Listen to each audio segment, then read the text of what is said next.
widow opened a huge door locked for 200 years, and what she discovered changed everything. Sarah Mitchell clenched her trembling fingers around the cold doorknob of the main entrance, feeling the weight of the key she had just received from the lawyer. The stone house in Williamsburg stood before her like a ghost from the past, its walls covered in ivy and dusty windows, telling stories she had yet to learn. At 28, she never imagined she would become the owner of that centuries-old building that had belonged to her mother-in-law, Mrs. Elizabeth Anderson. The lawyer had been clear about the unexpected inheritance. After David passed away in the car accident 6 months ago, Mrs. Elizabeth left the property specifically to her, completely ignoring her own sons. The decision caused a real earthquake in the Anderson family, especially since the elderly lady had always seemed distant and distrustful of Sarah during their 5 years of marriage. The door creaked as it opened, releasing a smell of mold and stagnant time. Sarah cautiously stepped onto the old wooden floor, watching how the afternoon light filtered through the gaps in the torn curtains. The furniture was covered with white sheets that looked like motionless ghosts, and each step echoed through the empty hallway like a silent lament. She had come alone against the advice of her brothers-in-law, who insisted that the property was dangerous and should be sold immediately. Michael and James Anderson did not hide their irritation over their mother's will, claiming that Sarah was just an intruder in the family and didn't deserve to inherit anything. But something inside her needed to see the place, understand why Mrs. Elizabeth had made such a controversial choice. The basement caught her attention on the second day of exploration. Descending the steep stone staircase, Sarah felt the air grow denser and colder. The faint light from her cell phone flashlight revealed damp stone walls and an even stronger smell of antiquity. It was then that she saw the ornate, solid wood door with intricate carvings that seemed to tell a story lost in time. The rusty padlocks and heavy chains that kept it closed aroused her curiosity almost magnetically. Why would someone lock a door in their own basement so carefully? The chains didn't seem like simple security measures, but something more definitive, as if they wanted to ensure that whatever was inside would never see the light again. Dear listener, if you're enjoying the story, take a moment to like and especially subscribe to the channel. It really helps us who are just starting out. Now continuing. 3 days after discovering the door, Sarah found a clue in the dusty attic of the house.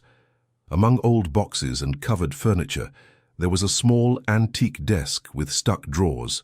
Using a screwdriver she found in the kitchen, she managed to force open the first drawer, revealing yellowed letters and faded photographs.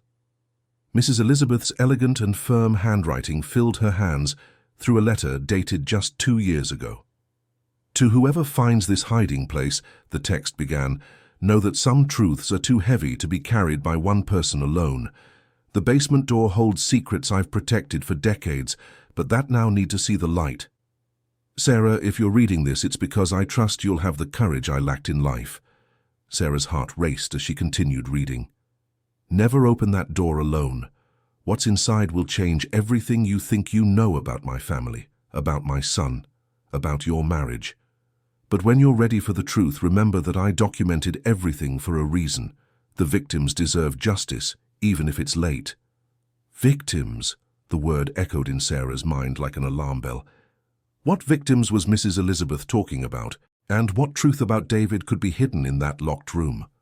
Her husband had always been affectionate and attentive, though at times he seemed distant and reserved about his past. That night, Sarah could barely sleep in her city apartment. The words from the letter pounded in her mind, mingling with confused memories from recent years. She began recalling odd little details, calls David would take in a low voice, work trips that seemed unnecessary, moments when she caught him telling different versions of the same story. The next morning, she sought out a locksmith specializing in antique locks. Mr. Walter, a 60-year-old man with calloused hands and experienced eyes, examined the photographs she had taken of the padlocks.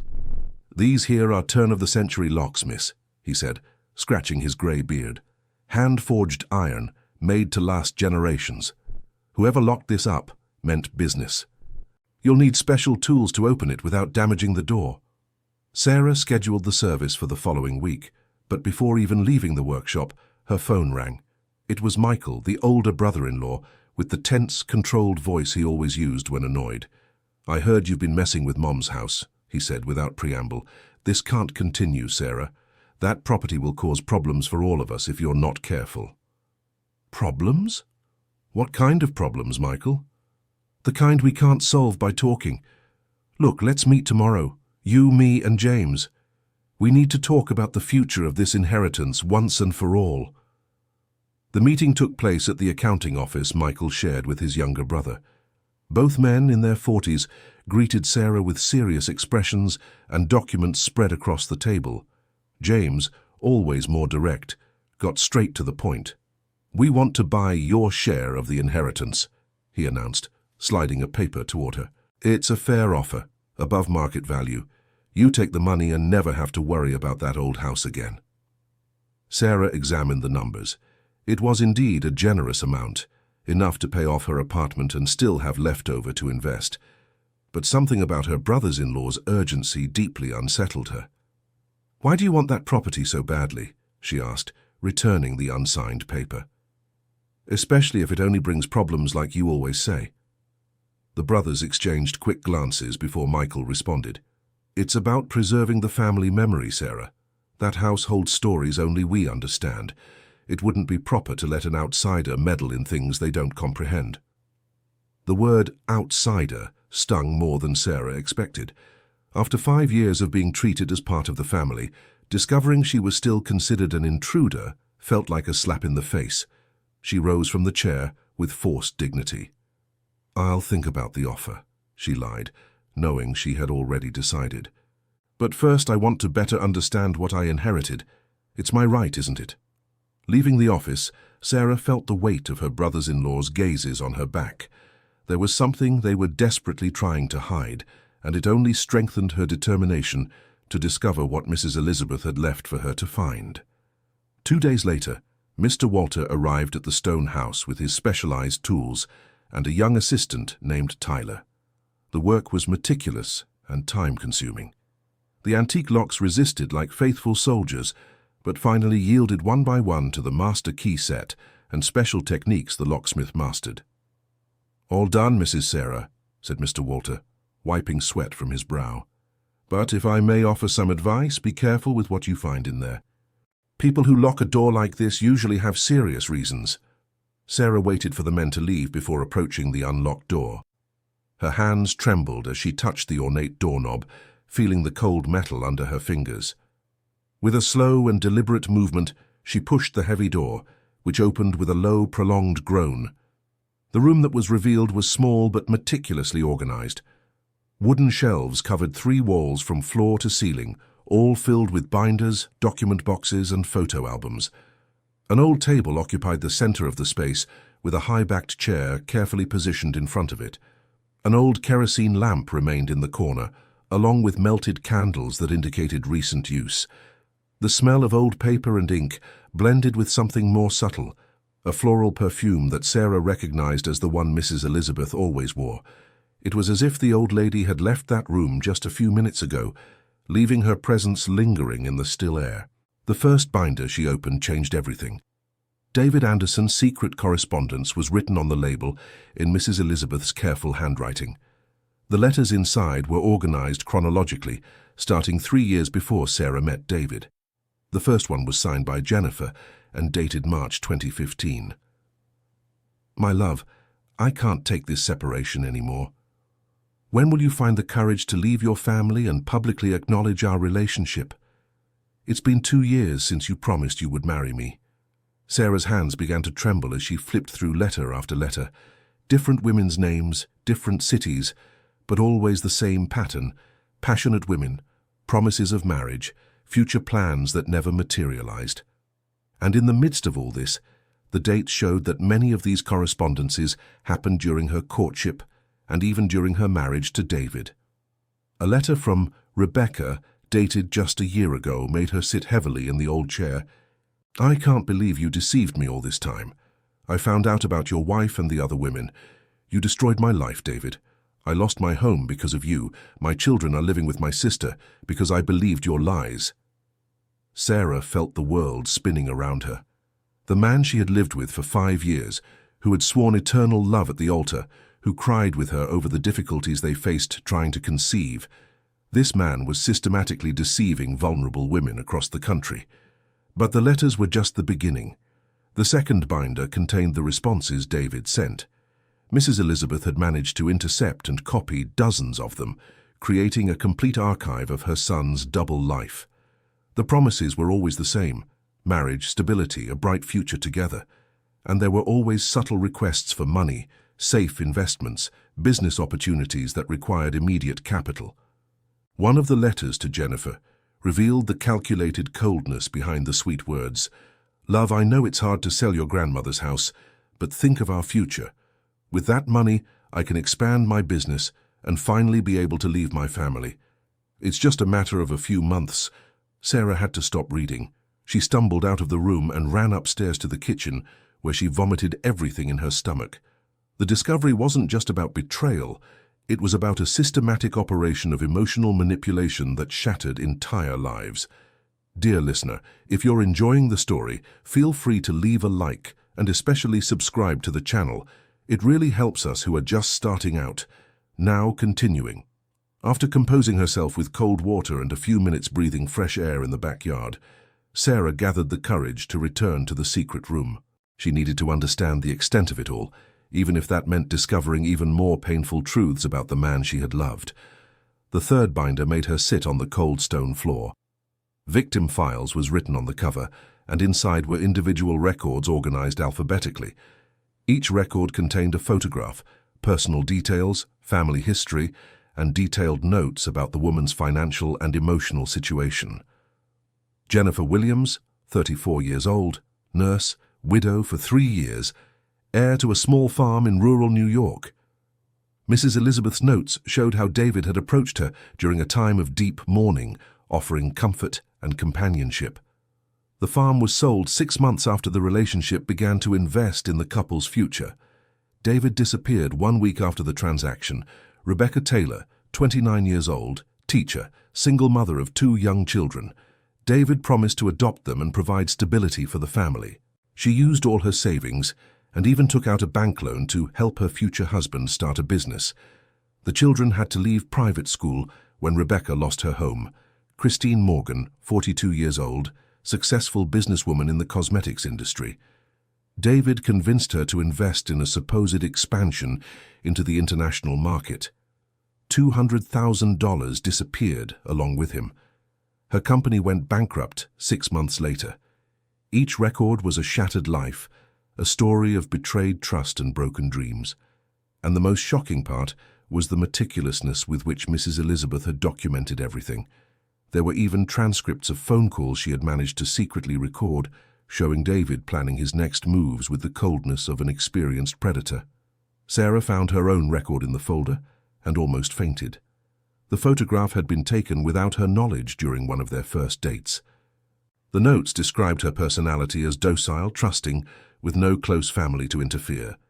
There was even an estimate of the inheritance she had received from her deceased parents. "Ideal candidate" was written in Mrs. Elizabeth's handwriting. "Vulnerable due to recent loss, has significant financial resources, no family support network. Low risk of external investigation if something goes wrong." If something goes wrong. The words echoed in Sarah's mind like an ominous premonition. What kind of something going wrong was Mrs. Elizabeth anticipating? The answer was in the fourth folder, and she almost didn't have the courage to open it. "Future plans, emergency" was written on the cover, and the contents made her understand why her mother-in-law had locked everything away so carefully. Mrs. Elizabeth had discovered that David was planning something beyond simple financial scams. Recorded conversations revealed his intentions to forge Sarah's signature on property transfer documents, gradually drain her bank accounts, and finally stage an accident that would remove her permanently. "She trusts me too much," David said, in a recording from a phone call with an unknown accomplice. "I've already signed as her attorney on several things. With the power of attorney I obtained, I can transfer everything to shell companies before she notices. And then, well, accidents happen, right? Especially with women who drive alone at night." Sarah heard her own breathing become irregular as the reality of that discovery sank in. Her husband wasn't just planning to steal her money. He was planning to get rid of her after emptying her accounts. The car accident that took his life hadn't been the end of a tragedy, but possibly her salvation. But the emergency folder also revealed that Mrs. Elizabeth hadn't remained passive upon this discovery. The old lady had secretly contacted banks, warning about potential fraud. She had created documentary trails that would protect Sarah legally and had even changed her own will without David knowing. A personal letter written 3 weeks before Mrs. Elizabeth's departure explained everything. "Sarah, if you're reading this, it's because I didn't have the courage to tell you the truth while I was alive. Forgive an old coward who chose to protect you in silence rather than confront her own son. I discovered the truth about David 2 years ago, when Jennifer showed up at my door looking for him. From that moment on, I began secretly investigating his double life. What I found deeply disgusted me, but also made me realize you were in real danger. Every document in this room is evidence that can save your life and the lives of the other victims. I know it's a heavy burden for your young shoulders, but I trust in your strength and goodness. You were always the daughter I wish I'd had." Tears blurred Sarah's vision as she finished reading the letter. Mrs. Elizabeth hadn't just known about everything.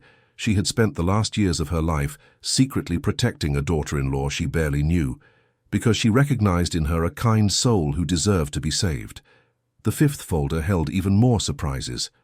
Financial evidence gathered bank statements, transfer receipts, and even recordings of David instructing how to move money through ghost accounts. The level of planning was staggering. He wasn't a simple amateur con artist, but an experienced manipulator with a sophisticated operation.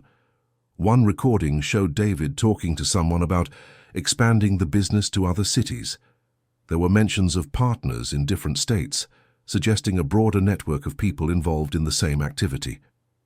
What Sarah had discovered wasn't just about her late husband, but possibly about an entire organization dedicated to exploiting vulnerable women. Sitting on the cold floor of the secret room, surrounded by evidence of the deepest betrayal she could imagine, Sarah felt something change inside her. The pain of discovery was slowly being replaced by a burning determination. Those women had been victims, but she held in her hands the key to at least some kind of justice. The 6th folder revealed that Mrs. Elizabeth had managed to locate several of the victims over the past 2 years. Current addresses, phone numbers, present situations, all meticulously organized. Some women had managed to recover financially, others still struggled with the consequences of David's scams. Jennifer now lived in a small apartment in Richmond, working as a nurse in 2 hospitals to make ends meet. Rebecca had gotten a job at a public school, but her children still lived with her sister because she couldn't afford rent for a larger place. Christine had started a small online cosmetics business, trying to rebuild the empire she'd lost. The 7th folder left her speechless. Financial compensation, secret fund, showed that Mrs. Elizabeth had created an elaborate system to reimburse the victims. Over 2 years, she secretly diverted money from accounts David controlled, creating a substantial fund specifically intended to repair the damage caused by her son. The amounts were significant. Over 500,000 reais accumulated through careful transfers David never noticed. Mrs. Elizabeth had even sold some jewelry and personal investments to increase the fund. Her own retirement had been drastically reduced to gather enough resources. A note attached to the financial documents explained, "Every real my son stole from these women was a real stolen from me too. As a mother, I'm responsible for the monster I raised. This money doesn't erase the suffering he caused, but at least it can help rebuild the lives he destroyed." Sarah needed to leave the room again. The magnitude of the discovery was overwhelming, not just about David's duplicity, but about Mrs. Elizabeth's extraordinary moral courage. The elderly lady had sacrificed her own financial resources to take responsibility for her adult son's crimes. That night, alone in the apartment, Sarah called Jennifer. The conversation was difficult at first. Jennifer thought it was some kind of scam or provocation, but when Sarah explained who she was and what she had uncovered, the nurse from Richmond began to cry on the other end of the line. "I knew he was married," whispered Jennifer between sobs. I found out 3 months after we got involved, but he said the marriage was ending, that it was only a matter of time. I was so naive. I believed everything. The conversation lasted over 2 hours. Jennifer shared details about how David had approached her at the hospital where she worked, pretending to be a patient of a colleague, how he had been kind and attentive during her period of mourning for her first husband, how he had convinced her that selling the inherited farm was the path to a prosperous future together. When he disappeared with the money, I thought about giving up everything, admitted Jennifer. It wasn't just the money, you know. It was the shame. How could I have been so stupid? How did I not realize I was being deceived? Sarah understood that feeling perfectly. Even knowing David was deceased, even being technically a victim like Jennifer, she felt the same corrosive shame for not having noticed the signs that she was married to a professional liar. The next call was to Rebecca, who reacted with a mix of anger and relief. I always knew there were others, she said bitterly. A man doesn't learn to manipulate like that overnight. He was an expert at finding our weaknesses and using them against us. Rebecca recounted how David had approached her at a time when she was desperate for stability for her children, how he had posed as a successful businessman interested in adopting them and giving them a complete family, how he had managed to convince her to commit all her savings and even take out loans to invest in the family's future. My boys still ask me when we're going to have a house again, said Rebecca, her voice breaking. How do I explain to 7- and 9-year-old children that Mommy was deceived by a bad man? How do I explain that we lost everything because I believed a lie? Each conversation was like reopening a wound, but also like applying a bandage.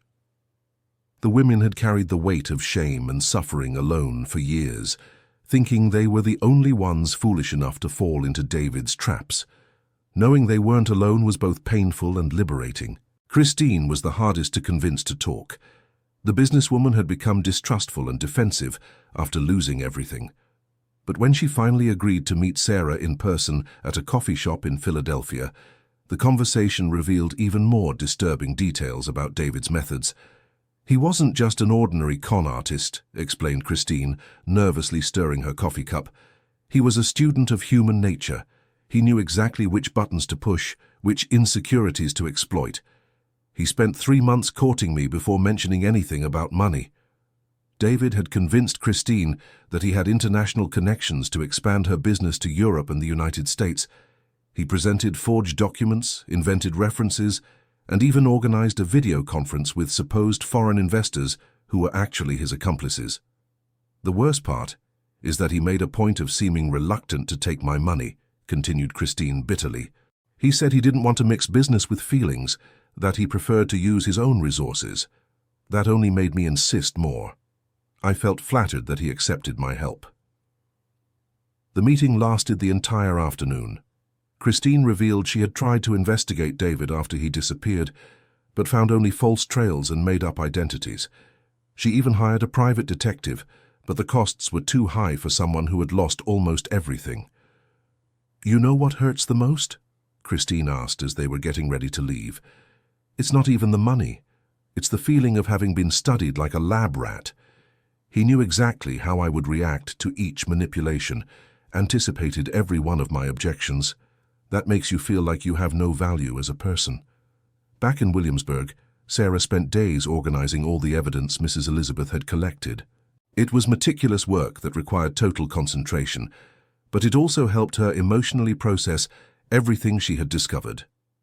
Each document organized was a step toward understanding the true extent of what had happened. The 8th folder revealed something Sarah didn't expect: birth certificates. David had left at least 4 children with different women, all abandoned after birth.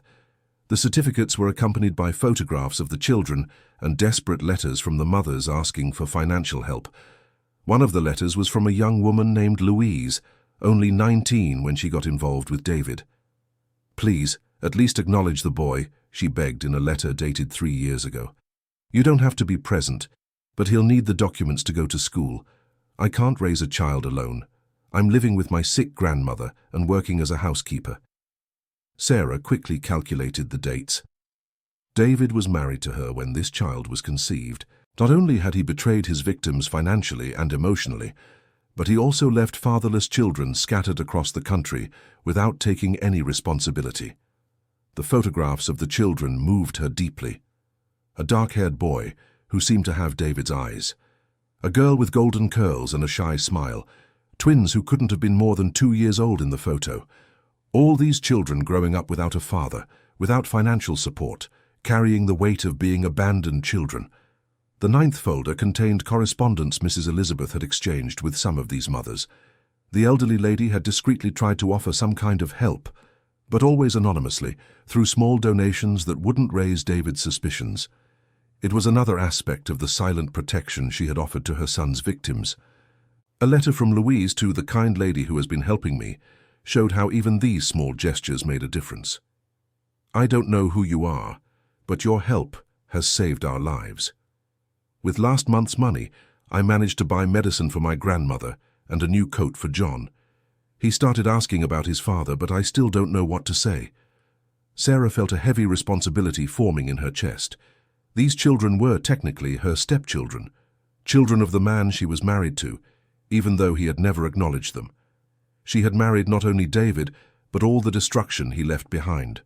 The 10th folder surprised her in a different way. Collaborators and accomplices showed that David didn't work alone. There was a network of people who helped him, from producers of fake documents to accomplices who posed as business references or partners. One name appeared several times: Stephen Cooper, introduced to the victims as David's partner in various ventures. Mrs. Elizabeth had managed to secretly photograph him during a meeting at the family home. The man appeared to be 50 years old, well-dressed, with a smile that didn't reach his eyes. The notes showed that Stephen was an expert at creating false identities and convincing documents. He was the one who produced the investment contracts that convinced the victims, the fake bank statements showing supposed profits, the letters of recommendation from non-existent businessmen. But the most disturbing part was discovering that the network had continued operating even after David's delicate situation. A recent note from Mrs. Elizabeth warned, "Stephen is still active. I intercepted communications suggesting he found new partners to replace David. The number of victims may be increasing." Sarah felt suffocated by the magnitude of the discovery. She wasn't just dealing with the legacy of a deceased husband, but with an active criminal organization that continued to destroy lives. And now she had enough evidence to expose everything, but she also became a threat to dangerous people. Dear listener, if you're enjoying the story, please take a moment to like and especially subscribe to the channel. It really helps us who are just starting out. Now continuing. The pressure of the discovery began to affect her daily life. Sarah would wake up in the middle of the night with nightmares about David trying to forge documents or force her signature. During the day, she would startle at any unexpected noise, always with the feeling of being watched. It was during one of these sleepless nights that she decided to seek professional help. She scheduled an appointment with attorney Benjamin Parker, a lawyer specializing in financial crimes who had been recommended by a co-worker. But before the meeting, she needed to organize all the evidence in a way that would make sense to someone outside the situation. She spent 2 full days categorizing documents, creating timelines, and summarizing the main discoveries. The work helped her see the complete picture more objectively, but it also left her even more impressed with Mrs. Elizabeth's meticulousness. The elderly lady had created a file that any prosecutor would be proud to have. The meeting with Attorney Parker took place on a rainy morning in his downtown Philadelphia office. The lawyer, a man in his early 40s with graying hair at his temples, listened carefully to Sarah's initial account before examining the documents. "Good Lord," he murmured, after reviewing just the first few folders. "This is enough material for dozens of lawsuits. Your mother-in-law was a better investigator than many professionals I know." Attorney Parker explained that the evidence was solid enough not just for civil restitution lawsuits, but possibly for criminal actions against the still living accomplices. The secret fund that Mrs. Elizabeth had created would be crucial for compensating the victims, but they might also be entitled to additional amounts through legal actions. "But I must warn you about the risks," said the lawyer, his expression becoming more serious. "If this network is still active as your mother-in-law suspected, you might be putting yourself in danger by exposing this information. People who make a lot of money with this kind of scheme don't like being threatened. The reality of the situation hit Sarah like a punch in the stomach. She had been so focused on the search for truth and justice for the victims that she hadn't fully considered the personal risks involved. But backing down now would mean letting more women be deceived and exploited. "What do you advise me to do?" she asked, trying to keep her voice steady. "First, we'll document everything officially. File formal complaints, register the evidence with a notary, create a legal trail that protects you. Second, we need to contact the victims quickly and organize them. As a group, you'll be safer and have more legal strength." Attorney Parker's plan. Miranda's plan involved 3 simultaneous fronts: civil lawsuits for financial restitution, criminal charges against the identified accomplices, and the creation of a support program for the victims. It was ambitious but necessary to properly address the complexity of the situation. Leaving the attorney's office, Sarah felt for the first time since discovering the door that she had a clear path ahead. It wouldn't be easy or quick, but there was real hope that justice would be served and lives would be rebuilt. But her hopes were shaken that very night. Arriving home, she found her door forced open and her apartment ransacked. Drawers open, papers scattered, cabinets searched. Whoever had broken in was clearly looking for something specific, probably copies of the Stone House documents. Fortunately, Sarah had left all the original evidence in her bank apartment and had only taken summaries to the meeting with the attorney. But the break-in made it clear that her investigation hadn't gone unnoticed. Someone was watching her movements and felt threatened enough to take drastic measures. She immediately called the police and then Attorney Parker. The lawyer advised her to stay in a hotel for the next few nights while they arranged proper security measures. The reality that she was dealing with dangerous people had become undeniable. The next morning, Attorney Parker accompanied her to file a police report and also to formalize the first charges based on Mrs. Elizabeth's evidence. The detective in charge, Detective Paul Henry Roberts, showed great interest in the case, especially after reviewing the documents about Stephen Cooper. "This name has appeared in our investigations before," the detective revealed. "We suspect he's involved in a larger scam network operating across multiple states. Your evidence might be the key we need to dismantle the entire operation." The official police involvement brought both relief and additional anxiety for Sarah. On one hand, it meant she was no longer alone in seeking justice. On the other, it confirmed she was dealing with professional criminals who wouldn't hesitate to take drastic measures to protect their business. As legal procedures advanced, Sarah intensified contact with the victims identified by Mrs. Elizabeth. Jennifer agreed to travel to Philadelphia for a group meeting, as did Rebecca and Christine. The idea was to form a united front that could support each other during the upcoming legal process. The first meeting took place in a private room at Attorney Parker's office. Seeing the 4 women together for the first time was emotionally impactful. They had all been targeted by the same predator. They had all gone through similar experiences of manipulation and abandonment, but each had dealt with the trauma differently.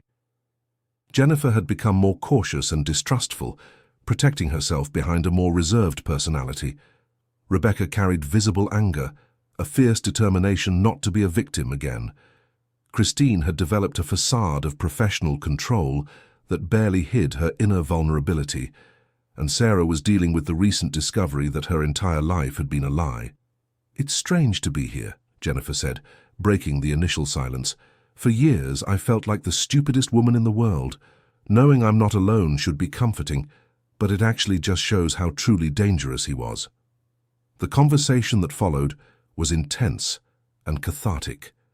Each woman shared details of her experience that she had never told anyone before, recognizing patterns they couldn't see clearly alone. David had used similar techniques with all of them, identifying specific vulnerabilities, offering exactly what each needed to hear, creating a sense of urgency for important financial decisions. "He had a frightening ability to adapt to each woman's personality," observed Christine. "With me, he posed as a sophisticated businessman interested in international expansion. With you, Jennifer, he was the gentle companion to help overcome grief. With Rebecca, the perfect substitute father for the children. Always exactly what we needed." Attorney Parker explained that this level of psychological manipulation was the hallmark of professional con artists. They study their victims like predators study prey. They know how to identify specific emotional and financial needs and shape their approach to exploit exactly those vulnerabilities. The meeting lasted 4 hours and ended with everyone committed to working together on the legal process. But they also established a mutual support group that would continue regardless of the legal outcomes. They discovered that talking among themselves was more therapeutic than any professional counseling they had tried. 2 weeks later, Attorney Parker brought encouraging news. The complaints had resulted in search and seizure warrants against Stephen Cooper and other accomplices identified in the evidence. The police operation had been carefully planned to occur simultaneously in 3 states, preventing the suspects from fleeing or destroying evidence. The operation was partially successful. Stephen was arrested in New York with materials for document forgery and a list of potential next targets. But 2 other accomplices managed to escape, possibly alerted by leaks in the investigation. The important thing is that we dismantled the core of the operation, explained Detective Roberts during a briefing, and we found evidence of at least 12 other victims we didn't know about yet. This will significantly expand the scope of the investigation. The discovery of new victims brought conflicting feelings for Sarah. On one hand, it confirmed the importance of her decision to expose everything. On the other, it showed that the suffering caused by David and his accomplices was even greater than she had imagined. One of the new victims was especially disturbing. Teresa Adams, a 62-year-old woman who had lost her entire retirement savings in an investment opportunity, presented by Stephen just 2 months before his arrest. This confirmed that the network had remained active even after David's precarious situation. He told me he knew a very successful businessman who was looking for investors for a guaranteed venture. Teresa shared during an emotional meeting with the group. He showed beautiful documents, talked about 20% monthly profits. I was worried about inflation eating away at my retirement. Teresa had lost 80,000 reais, all her emergency medical savings and funds for her final years. At 62, she returned to working as a housekeeper to support herself. Her story put the situation in an even more painful perspective for all the women involved, but the inclusion of Teresa and other newly discovered victims also brought additional strength to the group. Attorney Parker explained that the more victims came forward with consistent evidence, the stronger the legal case against the criminals would be. The civil procedures for restitution began to show positive results 3 months later. The court ordered the freezing of Stephen's bank accounts and the sale of properties purchased with the victims' money. The secret fund created by Mrs. Elizabeth was also officially recognized as intended for compensation. Jennifer was the first to receive partial compensation, 15,000 reais that allowed her to take a nursing specialization course and improve her situation at work. "It's not everything I lost," she said with tears in her eyes during a group meeting, "but it's enough to feel like I can start over." Rebecca secured resources to rent a small house and bring her children back to live with her. "They're so happy that we have our own home again," she reported. "The oldest told me he now believes the bad times are truly behind us." Christine used her compensation to invest in a new business, this time more cautiously and with proper legal advice. "I learned never to make important financial decisions based on emotions again," she said. "Now everything has to go through rigorous technical analysis." For Teresa, the compensation meant being able to stop working as a housekeeper and resume a lifestyle suitable for her age. "I thought I would live the rest of my life in poverty because of my naivety," she admitted. "Having a second chance made me believe there are still good people in the world." Sarah decided to use part of her inheritance and compensation to create something more permanent. With the help of Attorney Parker, she formally established a non-profit organization dedicated to helping victims of emotional and financial scams. The headquarters would be in Mrs. Elizabeth's old stone house, transformed into a support and documentation center.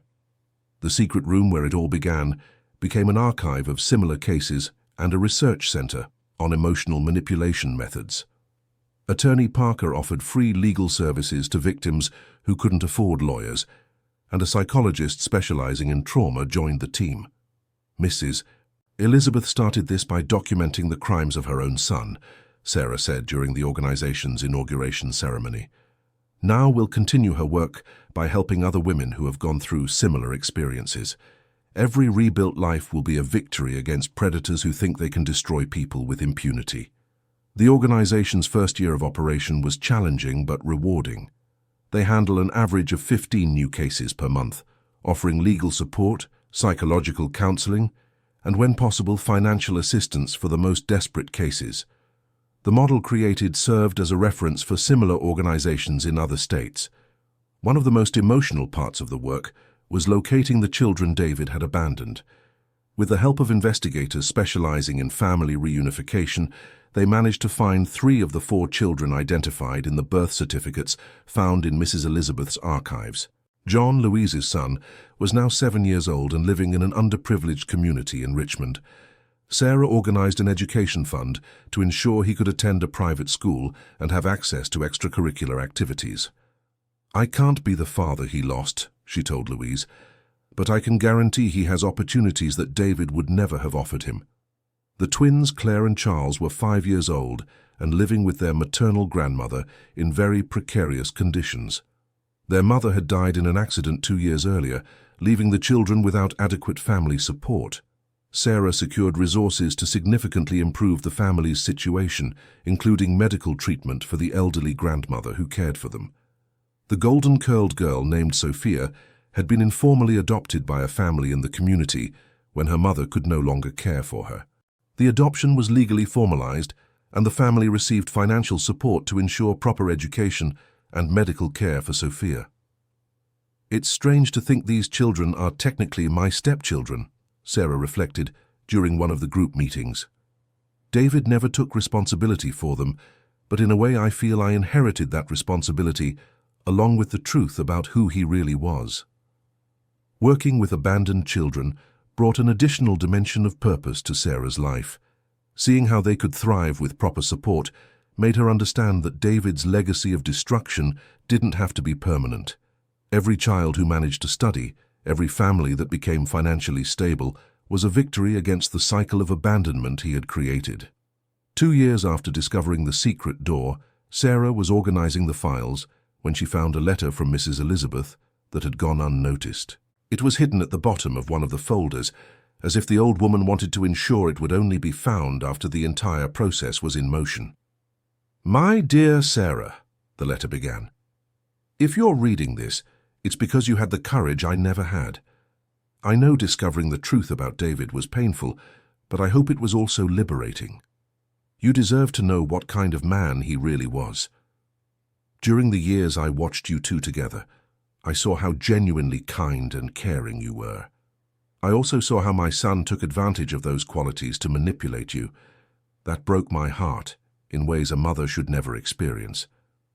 I hope the evidence I collected helps you and the other victims find some peace. But more than that, I hope you find strength to rebuild your lives even more beautifully than they were before. You deserve true love, not the lies my son offered. I know it's a heavy burden for your young shoulders, but I trust you'll know how to use this information wisely. The women hurt by David need someone who understands their pain but also has hope for the future. You can be that person for them. Please know I always considered you the daughter I wish I'd had. Your kindness and determination gave me hope in the final years of a life marked by the shame of having raised a monster. Thank you for giving me the chance to make something right in the end." The letter ends with instructions about one last surprise. An additional bank account Mrs. Elizabeth had created specifically to ensure the perpetual operation of the Victim Assistance Organization. It was enough money to keep the organization running for decades, ensuring the work begun could continue long beyond the lifetime of any of the people involved. "This is my final request for forgiveness," the letter ended. "I can't undo the harm my son caused, but I can try to ensure something good grows where there was only destruction before. Transform my maternal shame into hope for other women," Sarah cried, reading the letter. But they weren't tears of sadness. They were tears of understanding, of acceptance, of gratitude for an extraordinary woman who had found a way to transform the greatest tragedy of her life into a force for good. That same week, she received a call that would change her perspective on the entire situation again. It was from a woman named Sandra, who identified herself as Stephen Cooper's ex-wife. Sandra had discovered the news about her husband's arrest and wanted to speak with Sarah about additional information she could provide. "I lived 15 years married to that man without really knowing who he was," Sandra said during their meeting at a discreet coffee shop.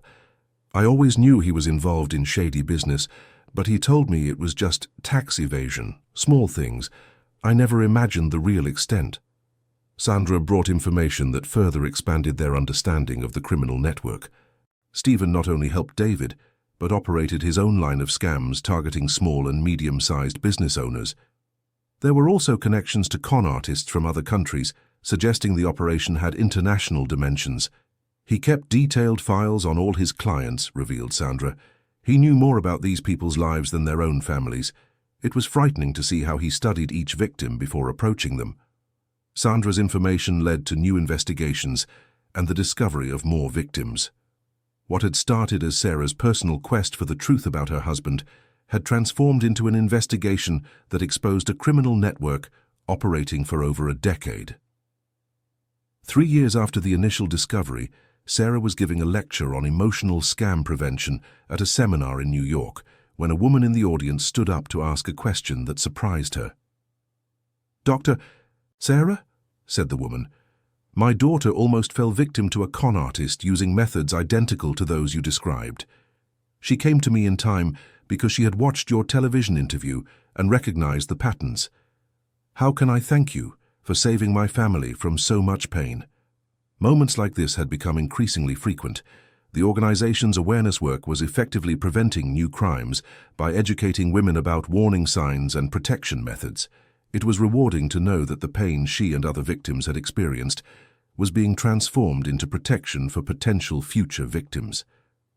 After the lecture, Sarah walked through downtown New York, reflecting on how her life had changed drastically in recent years. From the naive widow who had discovered a mysterious door, she had become a recognized advocate for victims of emotional scams. But the most important transformation wasn't professional, it was personal.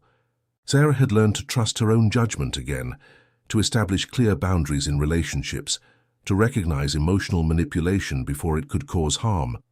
The trauma of discovering the truth about David had been devastating, but also liberating in ways she could never have imagined. That evening, back in Williamsburg, she was organizing her desk in the old secret room, now transformed into a cozy office, when Jennifer called with exciting news. "Sarah, you won't believe it.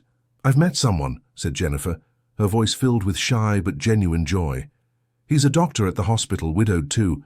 We're taking things slowly, but he's different, truly kind, not pretending to be kind to get something." It was the first time in years that Jennifer had mentioned romantic interest in anyone. After the trauma with David, all the women in the group had become extremely cautious about relationships. Knowing that Jennifer was allowing herself to love again was a sign of deep healing.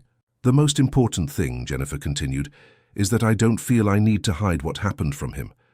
I told him about David, about how I was deceived, about the entire legal process, and he listened without judgment, said he admired my courage for fighting for justice." Conversations like this confirmed for Sarah that the most important work wasn't necessarily pursuing legal justice or financial compensation. It was helping victims regain the ability to trust again, to relate in healthy ways, to believe they deserved genuine love. Rebecca was also rebuilding her life in unexpected ways. She had returned to school, studying education at a public university. "I want to work with children who have experienced trauma," she explained. "I understand what it's like to grow up feeling adults have failed you." Her 2 children were thriving at their new school and had developed a close relationship with Sarah, who visited them regularly. The oldest, now 12 years old, sometimes helped with the organization after school, organizing files and assisting with simple tasks. "It's funny," said Rebecca during a visit to the organization's headquarters. "My children learned about justice and fighting for people's rights by watching this whole process. They know Mommy was hurt, but they also know Mommy fought back. This is making them stronger people." Christine had become a mentor for women entrepreneurs who were targets of financial scams. Her experience in the business world, combined with her experience as a victim, made her especially effective at identifying and dismantling fraudulent schemes targeting the corporate world. "David and Stephen taught me, unintentionally, how a scammer's mind works," she said with irony. "Now I use that knowledge to protect other businesswomen. It's a way to turn my anger into something productive." During one of the group's monthly meetings, which had continued even after all legal matters were resolved, Teresa brought up a reflection that deeply touched everyone present. "You know," said the white-haired lady, "I spent a long time feeling ashamed for having been deceived at my age. I thought I should be experienced enough to recognize a liar. But now I understand that experience doesn't protect us from people who study how to exploit our most basic needs. What I've learned is that we shouldn't be ashamed of wanting to love and be loved, of desiring financial security, of dreaming of a better future. These are legitimate human feelings. The problem isn't having these feelings. The problem is the people who exploit them to hurt us." Teresa's wisdom helped everyone reframe their experiences. Instead of naive victims, they began to see themselves as survivors of sophisticated predators. Instead of feeling ashamed for having trusted, they learned to take pride in having maintained the ability to expect good from people. 4 years after the discovery of the secret door, Sarah was preparing the organization's annual report when she noticed the impressive numbers they had achieved. More than 200 women had received some kind of assistance, whether legal, financial, or psychological. Dozens of scammers had been identified and punished. Hundreds of potential future victims had been educated about protection methods. But the number that made her proudest wasn't in the official statistics: 15 marriages. 15 women from the support group had found genuine partners and built healthy relationships based on honesty and mutual respect. It was the most concrete proof that it was possible to heal the wounds left by manipulators and love fully again. Sarah had also found love again. Attorney Parker, who had started as her lawyer, had gradually become a close friend and then something more. The relationship had developed slowly, with complete transparency about both their pasts and respect for the traumas each carried. "What I admire most about you," said Benjamin during a quiet dinner on the porch of the stone house that now served as their residence, "is how you turned the biggest betrayal of your life into a life mission. That requires a strength of character that few people possess." "It wasn't a choice," replied Sarah, looking at the garden she had planted where there had once been only rubble. "It was survival. When I discovered who David really was, I had 2 options: let the bitterness consume me, or turn the pain into purpose. The second option seemed less destructive. The garden had become a visual symbol of the transformation that had taken place in that location. Each plant represented a life touched by the organization's work. Every flower that bloomed was evidence that it's possible to grow in soil that once held only secrets and lies.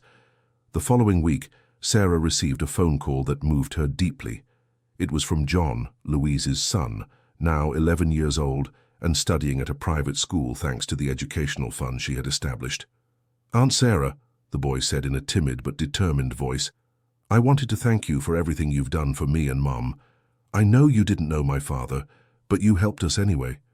When I grow up, I want to help other children like you helped me." Conversations like this reminded Sarah that the impact of her actions would extend far beyond her own lifetime. The children being educated with the organization's resources would grow up knowing it's possible to fight against injustices and that there are always people willing to help those in need. Sophia, the girl with golden curls, had sent a drawing made at school showing a house surrounded by flowers and a smiling woman at the door. "For the aunt who takes care of sad people," was written in childish letters on the back of the paper. The adoptive family shared that Sophia always talked about the angel aunt, who had appeared to help when everything seemed lost. The twins, Claire and Charles, now 8 years old, occasionally visited the organization's headquarters with their grandmother. Claire had shown particular interest in the books from the library Sarah had created in one of the rooms, while Charles liked helping tend the garden. "They're growing up knowing they can count on support when they need it," the grandmother said with tears of gratitude in her eyes. 5 years after the initial discovery, Sarah was giving an interview for a documentary about financial crimes when the journalist asked a question that made her reflect deeply on her journey. "Miss Sarah, if you could go back in time and choose not to open that door, avoiding all the pain of discovering the truth about your husband, would you make that choice?" Sarah remained silent for a long moment, carefully considering her response. "No," she finally said. "The pain of discovering who David really was devastating, but living a lie would have been much worse. And if I hadn't opened that door, hundreds of other women would continue suffering without knowing they weren't alone. Besides," she continued, "discovering the truth allowed me to meet the real Mrs. Elizabeth, a courageous woman who sacrificed her own comfort to protect people she barely knew. This discovery shaped who I became in ways I could never have imagined." When the documentary aired, it brought national recognition to the organization's work. Donations increased significantly, allowing expansion to other states. More importantly, millions of people were educated about methods to protect themselves from emotional scams, potentially preventing countless future victimizations. One unexpected consequence of the media exposure was contact from relatives of other victims of David who had never been identified. A woman from Ohio called saying her sister had committed suicide after losing everything in a scam carried out by someone who seemed to be David, but using a fake name. She left letters talking about a man who had promised marriage and then disappeared with her savings, the woman said between sobs. "At the time, we thought she had made up this man to hide where she had spent the money. Now we understand she was telling the truth and was a victim of the same predator as you." Discoveries like this reminded Sarah that some victims never had the chance to seek justice or rebuild their lives. This strengthened her determination to continue the work, honoring the memory of those who hadn't survived the trauma of being systematically deceived and abandoned. The 6th anniversary of the discovery of the secret door was marked by a special ceremony at the organization's headquarters. All the original victims were present, along with their families and dozens of other women who had been helped over the years. Jennifer, now married to the doctor she had met at the hospital, was pregnant with her first child. "It will be strange to explain to this child how his mother found the strength to love again," she said, her hand on her still small belly. "But it will also be beautiful to show that it's possible to rebuild after being broken." Rebecca had graduated with a degree in education and was working at a school for at-risk children. Her children, now teenagers, had become active advocates for victims' rights, participating in educational campaigns and helping with the organization. Christine had expanded her business and become a mentor to other female entrepreneurs, but she had also found time to remarry, this time with complete transparency about her past and with a man who fully supported her work with scam victims. Teresa, at 70 years old, had become the most sought-after counselor in the organization. "Experience teaches things that books can't explain," she would tell the younger women who came to her, "and surviving a deep betrayal teaches us about our own strength in ways we couldn't learn otherwise." During the ceremony, Sarah gave a speech that summarized the years of struggle and rebuilding they had all experienced. "When I first opened that door, I thought I was looking for answers about my husband. In truth, I was looking for answers about myself. I discovered that I'm much stronger than I ever imagined, that it's possible to turn pain into purpose, that choosing to fight instead of giving up can change not only our own lives, but the lives of hundreds of others. Mrs. Elizabeth taught us that even when we fail to protect those we love, we can still find ways to make a difference. Each of you has proven that survivors can become warriors, that victims can become advocates, that wounds can become a source of strength to help others." The ceremony ended with everyone planting a new tree in the garden. Each tree bore a small plaque with the name of a victim who had been helped by the organization. It was a way to create a living memorial that would grow and strengthen over the years, just like the women it represented. That evening, Sarah and Benjamin walked through the garden lit by lanterns, reflecting on the extraordinary journey that had brought them there. "Sometimes, I think about what our life would be like if you had never found that door," said Benjamin, holding her hand. "It would probably be simpler," replied Sarah, "but it wouldn't be our real life. It would be the life David had planned for me, a life based on lies, where I would just be another victim who never discovered the truth. Do you prefer this life, even with all the pain it brought?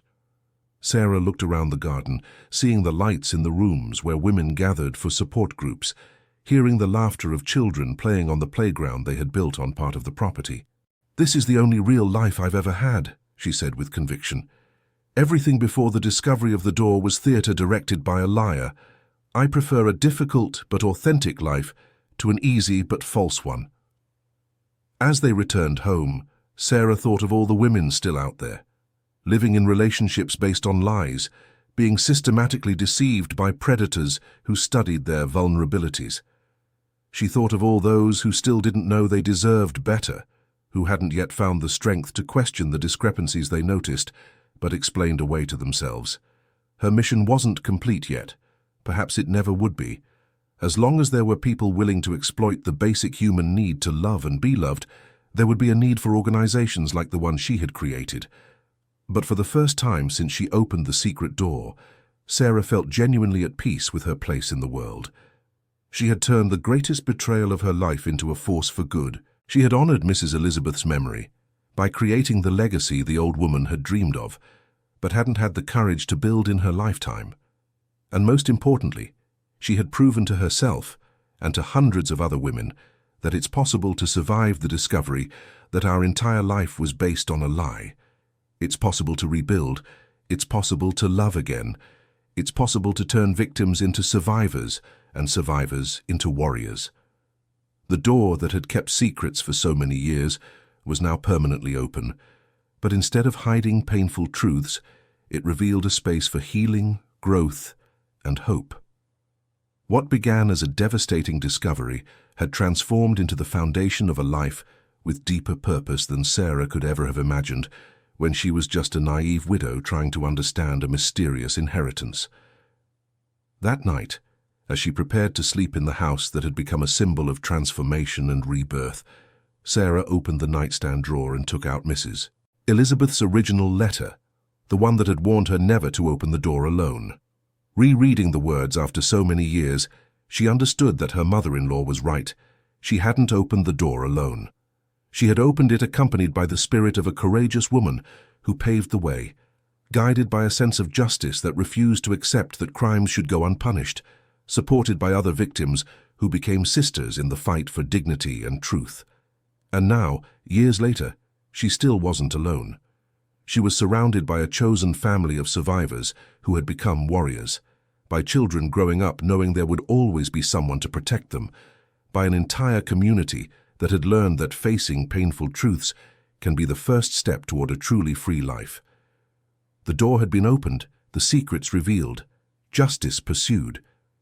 But more important than all of that, lives had been rebuilt, love had been rediscovered, hope had been renewed.